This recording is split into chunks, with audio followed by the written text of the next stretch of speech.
Kakatulog pa lang niya, hindi niya inasahan na magbabago ang mundo. Nakita niya na biglang may lumitaw na grupo ng mga manggagawa sa bakuran, abala sila sa pagre-renovate ng bahay. Nalilito si Nick sa nangyayari hanggang sa dumating ang grupo ng mga nakasuit.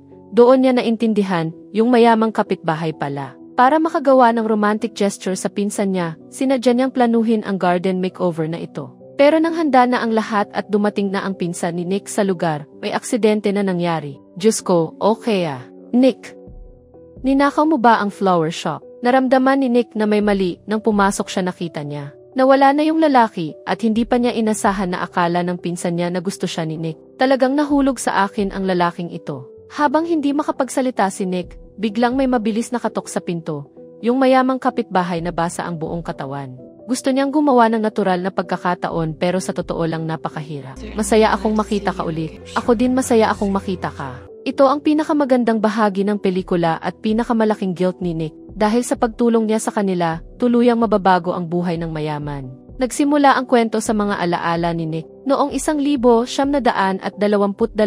pagkatapos ng World War sa Amerika, mabilis na umunlad ang ekonomiya at naging economic center ang New York. Lahat ng lalaking pumunta sa New York ay gusto ng instant na yaman, hindi naiiba si Nick. Galing siya sa Chicago pumunta sa New York. Dati siyang manunulat pero nang makita niya ang ganda ng New York, nagpasya siyang pumasok sa securities trading company. Para makasama ang mga mayaman, umupa si Nick ng mahal na bahay sa rich area at sobrang ganda doon na hindi niya inasahan ang mayamang kapitbahay na si Gatsby. Bawat weekend ay may party. Lahat ng pumupunta na bisita ay tinatanggap ng mabuti. Pero si Nick na bagong dating, hindi pa alam ang mga rules doon kaya curious siya kay Gatsby. Agad nalaman ni Daisy na pinsan na dumating na si Nick, niyaya niya si Nick sa dinner at nakita ni Nick ang asawa ng pinsan na si Tom. Si Tom ay tagapagmana ng isa sa pinakamayamang pamilya sa Amerika. Noong araw ginastos niya ang $300,000 para sa kwintas para lang makuha ang loob ni Daisy. Hindi lang yun, noong bata pa si Tom, sikat siyang polo player.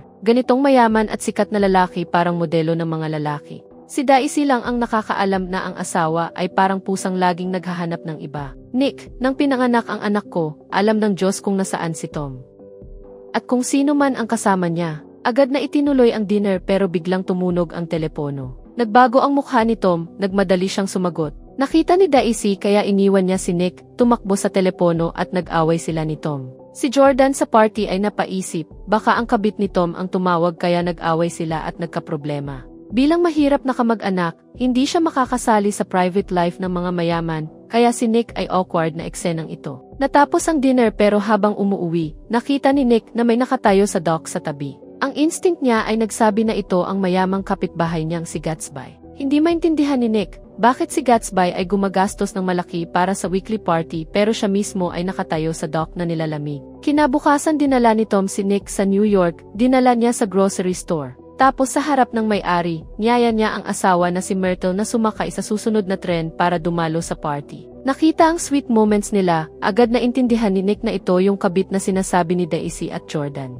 Para manatili ang sikreto, hiniling ni Tom na hanapin din ni Myrtle ng partner si Nick. Tumanggi si Nick, pero hindi niya kayang tanggihan ang imbitasyon. Pagdating sa lugar, nagpunta si Tom at Myrtle sa kwarto. Narinig ni Nick kaya uncomfortable siya. Si Tom ay bayaw niya pero sa harap niya ay nakikipag-date sa kabit. Sa panahon na yun nakakapagtaka pa rin ang ganyang bagay. Hindi makapag-relax si Nick.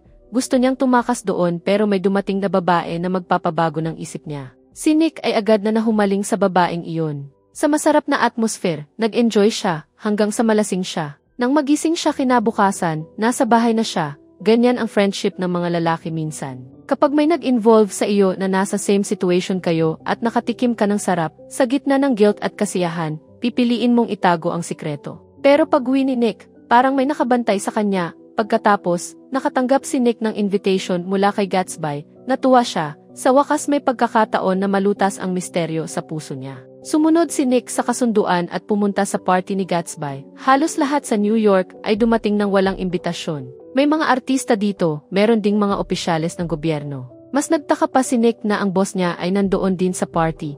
Lahat ng taong ay hindi sumusunod sa prohibition, nag-enjoy sa privilege ng mga mayaman. Nakakataka na halos walang nakakita kay Gatsby, kaya mas curious pa si Nick sa mayamang ito. Mas lalong naging intense, agad nakita ni Nick sa party si Jordan, kaya agad siyang nagtanong. Nakatanggap ka ba ng invitation? Hindi kailangan ng imbitasyon para sa bahay ni Gatsby. Pero ako nakatanggap, parang ako lang ang nakatanggap. Sino ba talaga si Gatsby? Dati siyang German sa digmaan. German city ba? Hindi, isa siya assassin ng Kaiser. Narinig ko na pumatay siya ng tao. Pumatay para lang sa kasiyahan, hindi nahuhuli. Pinakamayaman sa mundo. Sa mga chismis na ito, inisip lang ni Nick na exaggerated lang kaya nagpasya silang hanapin si Gatsby sa mansion. Pero nang pumunta sila sa library, sinabi ng librarian sa kanila, ang bahay na ito at ang lahat ng laman ay maingat na iniayos na fake lang, hindi totoo si Gatsby. Nakita ko na siya. Talaga ba, ano ba ang identity niya? Prinsipe ba?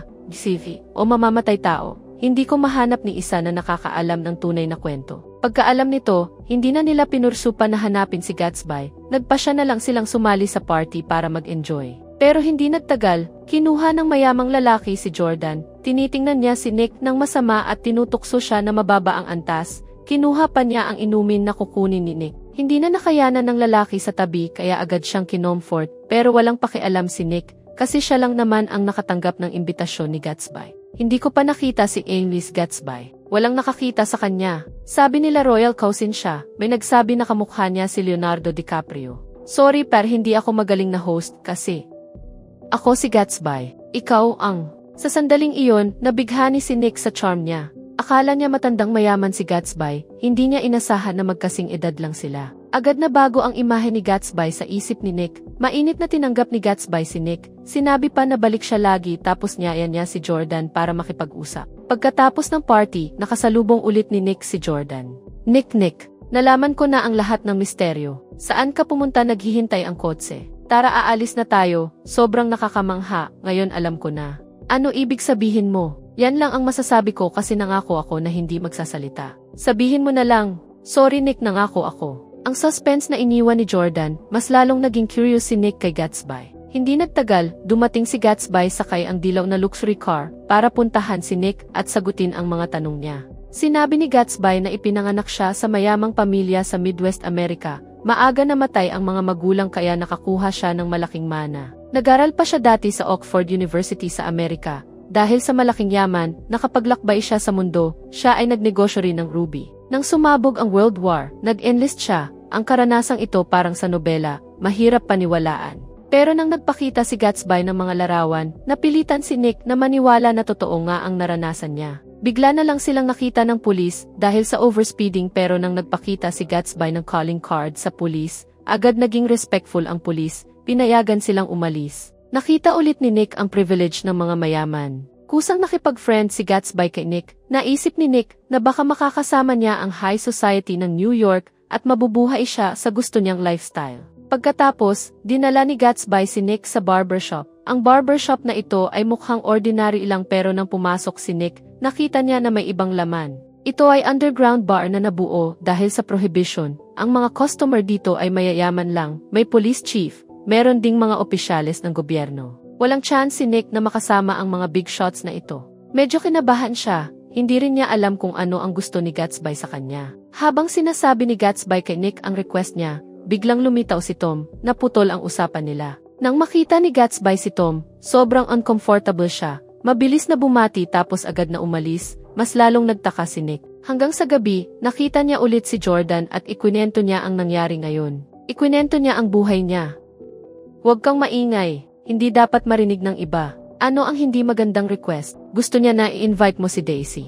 Si Daisy at si Gatsby, isang business tycoon sa New York, ay nagkagusto pala sa babaeng kasal na. Hanggang sa ikwento ni Jordan ang story nila, saka kumalman na ang loob ni Nick. 5 taon ang nakaraan, may relasyon na sila noon. Noon si Gatsby ay military officer pa, pero kailangan ng tao sa front lines. Napilitan si Gatsby na iwanan si Daisy at sumabak sa giyera. Sa panahon na yun, naghintay si Daisy kay Gatsby ng tahimik, pero hanggang matapos ang digmaan, hindi bumalik si Gatsby para makita siya. Pagkatapos naman biglang sumulpot si Tom, dala ang isang pearl na kwintas na nagkakahalaga ng $300,000 para mangligaw kay Daisy. Walang magawa, pinili ni Daisy na pakasalan si Tom. Pero sa araw ng kasal, nakatanggap si Daisy ng liham mula kay Gatsby. Pagkabasa niya ng liham, agad nagbago ang isip, pero pinilit siya ng pamilya niya, kaya napilitan si Daisy na magpakasal kay Tom. Pero 1 linggo pa lang, naglabas na si Tom ng tunay niyang ugali. Pagkaraan ng 1 linggo, naaksidente si Tom, may kasama pa siyang waitress mula sa Santa Barbara Hotel,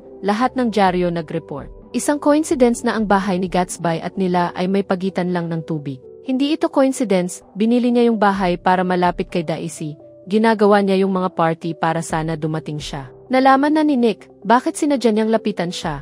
Lahat ng ginawa niya ay para kay Daisy. Sa sandaling ito nakita niya ang lalaking tapat at matatag sa pag-ibig. Pero sa ganyang request na laban sa moral, hindi alam ni Nick kung ano gagawin. Hanggang, nakita niya si Gatsby na naghihintay sa pinto niya. Maingat siyang naghihintay sa desisyon ni Nick, parang batang nagkamali na nahihiya. Ang bahay ni Gatsby ay puno ng ilaw, maraming babae, pero naghihintay pa rin siya ng tunay na pag-ibig. Kung titingnan naman si Tom, sa pangalawang araw ng pagkikita nila, dinala niya si Nick para mag-enjoy, nakipag-date pa sa ibang babae sa harap niya. Kitang-kita ang pagkakaiba nila sa sandaling ito. Siguro ang pagtulak kay Daisy na hindi masaya sa marriage kay Gatsby ay tama. Payag ako, tatawagan ko si Daisy para magtiya. Napakagaling. Anong araw ba ang bakante ka? Ayokong magbigay ng kahit anong abala. Bukas makalawa, okay ba? Sige, okay ako. Agad na gusto ni Gatsby na magbayad. Bibigyan si Nick ng mataas na sahod na trabaho pero tumanggi si Nick. Bilang dating manunulat, gusto niyang makita ang magandang pag-ibig. Hindi niya gusto na madumhan ang puri na bagay sa pamamagitan ng transaksyon.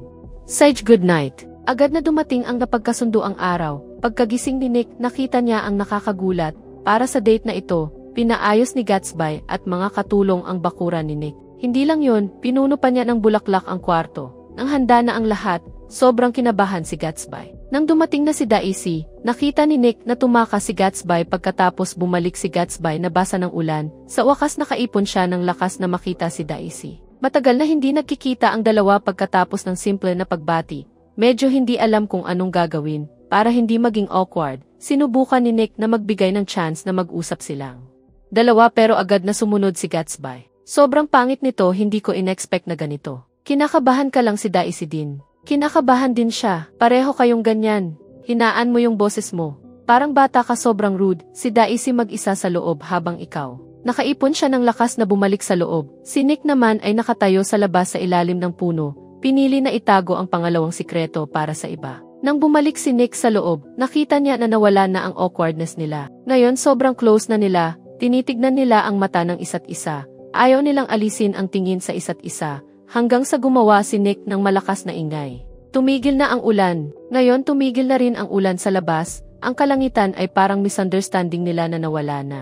Sinabi ni Gatsby kay Daisy na sa kabilang dagat ang bahay ni Daisy. Kung titingnan mula sa bahay niya, magiging magandang tanawin yun. Pagkatapos, niyaya ni Gatsby silang dalawa sa mansion niya. Isang tingin pa lang, nagustuhan ni Daisy ang dream castle na ito. Dahil sa pagdating ni Daisy, parang nabuhay ang bahay ni Gatsby. Sa sandaling ito lang naramdaman ni Gatsby na maihalaga ang yaman niya. Pagkatapos, ginabayan ni Gatsby si Daisy sa loob ng mansyon at ang sobrang luxury sa harap niya ay nagpalula ng sobra si Daisy. Napakaganda. Ito ay custom Wurlitzer piano. Hindi ko pa nakita ang mga bagay na ito. Para sa babae, tuwing simula ng spring at fall, nagpapadala sila ng mga bagay sa akin. Ito ay silk, ito ay flannel. Napakaganda nila. Indian cotton. Okay na Jay. Linen. Nick, nababaliw na siya. Hindi kita matutulungan. Flannel. Kailangan mo pang i-fold ulit isa-isa. Masisira mo sila. Jay, tumigil ka. Eto pa. Jay. Ang kaligayahan ay nagdala ng sakit para kay Daisy. Ngayon siya ay may asawa na. May mga bagay na hindi na niya kontrolado. Para hindi masira ang muod, ngumiti lang siya at nagpaliwanag na touch siya sa mga magagandang damit. Kinuha ni Gatsby ang lahat ng dyaryo na may ulat tungkol kay Daisy. Bawat liham sa loob nagpapahayag ng pag-ibig ni Gatsby kay Daisy. Nakita ang tapat na lalaking ito, humanga si Nick, ang mga mayaman na kilala niya sa New York, may mga kabit o kaya naman wild sa mga bar. Si Gatsby na ganito karere at kayaman ay bukod tangi. Nakita ang sweet nilang dalawa, hindi maiwasan ni Nick na mag-alala. Isang araw pagkatapos, nagkwento si Gatsby kay Nick ng tunay niyang buhay. Ang tunay niyang pangalan ay Gates, anak lang ng magsasaka mula sa kanlurang Amerika. Pero simula pagkabata, hindi niya tinanggap ang pagiging magsasaka, hindi rin kinikilala ang mga magulang niya. Nang 16 na taong gulang, umalis si Gates sa bayan. Nagpa siya na makagawa ng sariling mundo. At sa taong yun din, nakita niya sa dagat ang yacht na nasa peligro. Walang pag-aalinlangan na tinulungan niya, simula noon nakasama niya ang mayamang sa paglakbay sa mundo. Sa panahon na yun, tinuruan din siya ng mayaman tungkol sa high society. Pero nang namatay ang mayaman, hindi nakuha ni Gatsby ang mana, sa halip gamit ang natutunan niya. Nakakuha siya ng yaman na nagulat ang buong New York, hindi lang ito sa buong New York naging interesado, ito rin ang pahayag ng asawa ni Daisy na si Tom. Ang mga bagong yaman na ito halos lahat ay iligal. Hindi si Gatsby, negosyante siya na may maraming grocery stores. Negosyante, siya.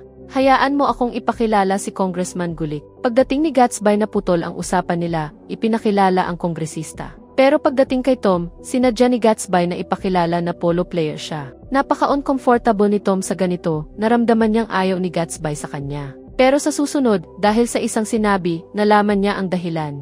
Kilala ko ang asawa mo. Talaga ba? Asawa niya pala ang target, pero si Tom ay wala alam sa history ng asawa niya at ni Gatsby. Akala niya si Gatsby ay manliligaw lang, kasi si Tom naman ang asawa ni Daisy. Pagkatapos nagsignal si Gatsby kay Tom na gusto niyang isayaw ang asawa niya, kahit na pumayag si Tom, may selos pa rin sa loob niya. Gusto kong malaman kung saan niya nakilala si Daisy. Si Nick dahil sa guilty conscience hindi alam kung paano sasagot. Buti na lang, nakuha ng magandang babae ang atensyon ni Tom. Agad siyang lumapit para makipaglandian kaya nakalusot si Nick. Lahat ng nangyayari ay hindi niya gusto dahil sa ingay. Kaya nang nawala si Tom, pumunta silang dalawa sa maliit na gubat. Nakita ito ni Nick, walang magawa kundi magbantay. Naghahalikan at nagdadamahan si Gatsby at Daisy doon pero nagsuggest si Daisy na magtanan sila. Magtanan?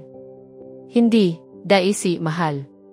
Ganyan ay hindi honorable. Nakatira ka ba malapit, Nick? Sa tabi lang. Talaga, titira tayo dito, sa bahay na ito, ikaw lang at ako. Panahon na para sabihin kay Tom. Gusto ni Gatsby ng legal na pag-ibig, hindi yung parang kabit lang pero hindi ganun ang tingin ni Daisy. Habang nag-aaway sila, dumating si Nick para mag-report at naputol ang away nila. May kailangan pang gawin si Gatsby kaya agad siyang umalis. Pagkatapos umalis na si Tom at Daisy, nakita na matagal na wala ang asawa kasama ng ibang lalaki. Hindi maganda ang pakiramdam ni Tom, nagpasya siyang magsiyasat kay Gatsby.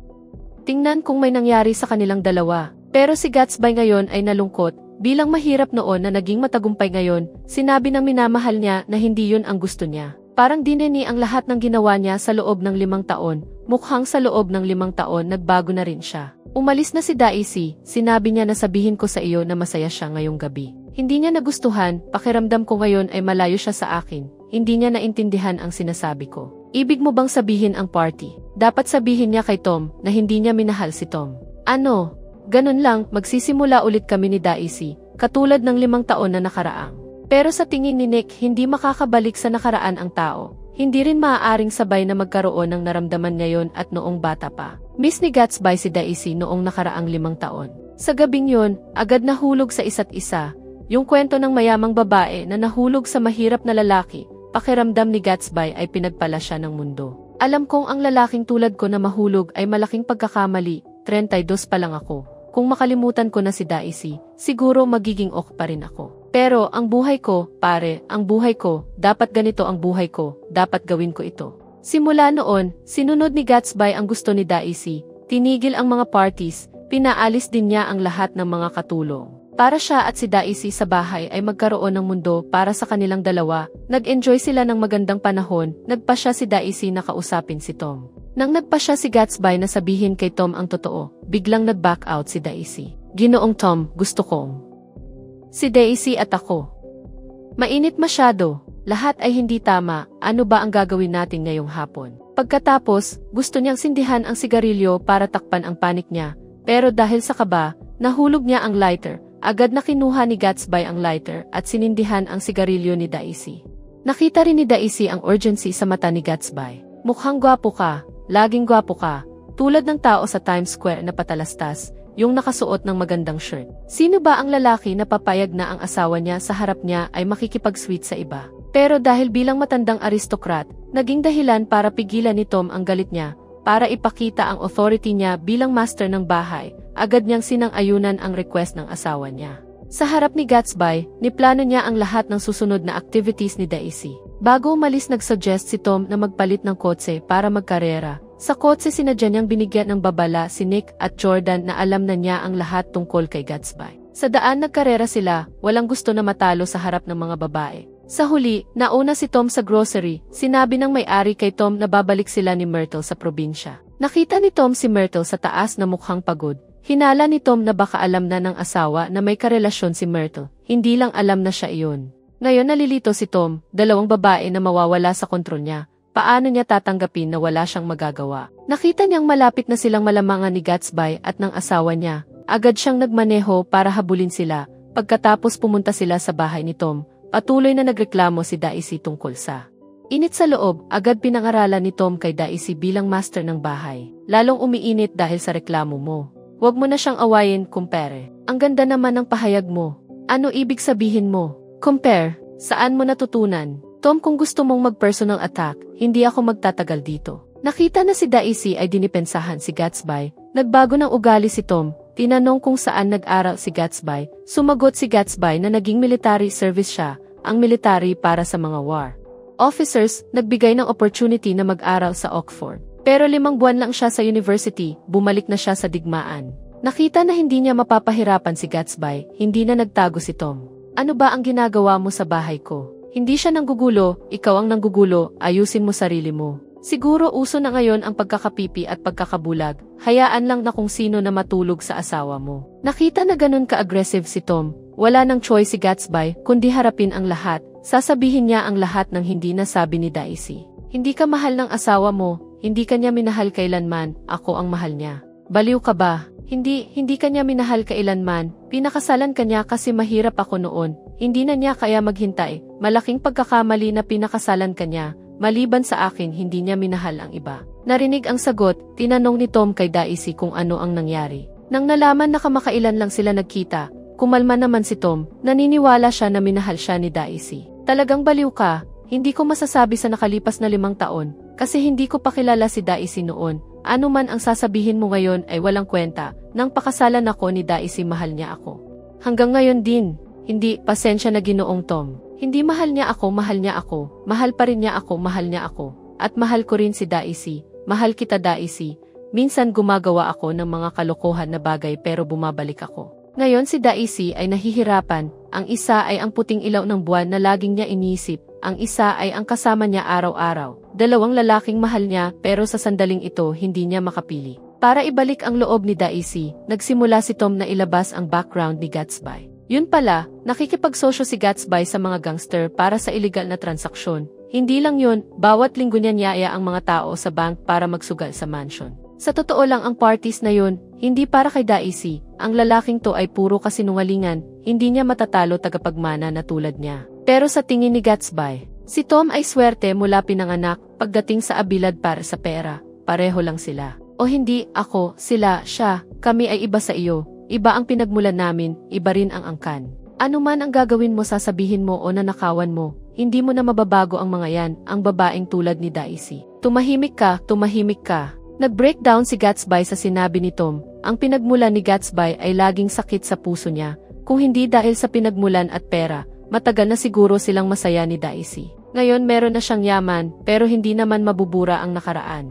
Humingi ng paumanhin si Gatsby, ang kinilos niya ay hindi naaayon sa pagiging gentleman, lumapit siya kay Daisy, sana huwag niyang pansinin ang ugali. Pero gusto lang ni Daisy ngayon ay umalis, para mabawi si Daisy, agad na sumunod si Gatsby, sumakay sila sa dilaw niyang kotse. Habang sa grocery, tinatanong ng malakas ng may-ari si Myrtle kung sino ang kabit niya. Nang nakita niya yung dilaw na kotse na ginamit ni Tom kanina, tumakbo siya sa kotse, pero hindi niya inasahan na walang hindi tumigil ang kotse, nabangga at namatay si Myrtle. Nang dumaan si Tom at Nick sa lugar, napuno ng mga tao sa harap ng grocery store, maraming tao ang may tinitingnan, gusto ni Tom na makita ang sitwasyon para makinood din. Pero hindi niya inasahan, nakita niya ang alahas na binigay niya kay Myrtle. Nataranta si Tom sa sandaling ito, naisip niya na maaari siyang iwanan ng kabit niya pero hindi niya inasahan na ganito.